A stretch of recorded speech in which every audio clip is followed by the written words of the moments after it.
தனி மிளகாய்த்தூள் 1 டீஸ்பூன், காஷ்மீரி மிளகாய்த்தூள் 1/2 டீஸ்பூன்,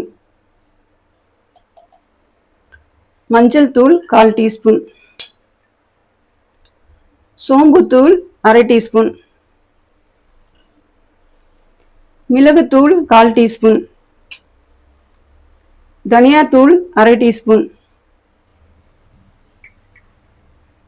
சீரகத்தூள் 1/4 டீஸ்பூன், 1 டீஸ்பூன் இஞ்சி பூண்டு பேஸ்ட்,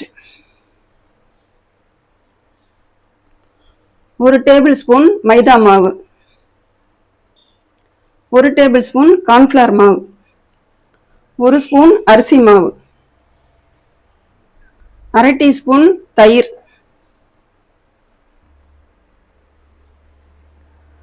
1/2 எலுமிச்சம்பழ சாறு, 1/2 டீஸ்பூன் தூள் உப்பு. இதுக்கு தேவையான பொருள் எல்லாம் பார்த்தாச்சு. இதெல்லாம் நல்லா கலந்து விட்டுக்கலாம். ஒரு பேக்கெட் மஷ்ரூம் எடுத்து அது 2 கட் பண்ணி வச்சிருக்கேன். இது வந்து மொத்தம் 200 கிராம். இதெல்லாம் இதோட சேர்த்துப்போம்.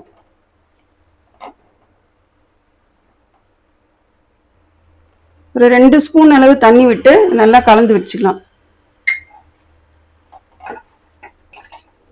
இது கலந்து நம்ம ஊற வைக்கும்போது மஷ்ரூம் வந்து கொஞ்சம் தண்ணி விடும். அதனால கரெக்டா இருக்கும் அந்த அளவு.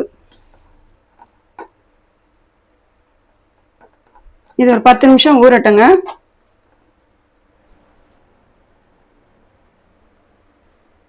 இப்போ 1/4 மணி நேரம் ஊறிடுச்சு.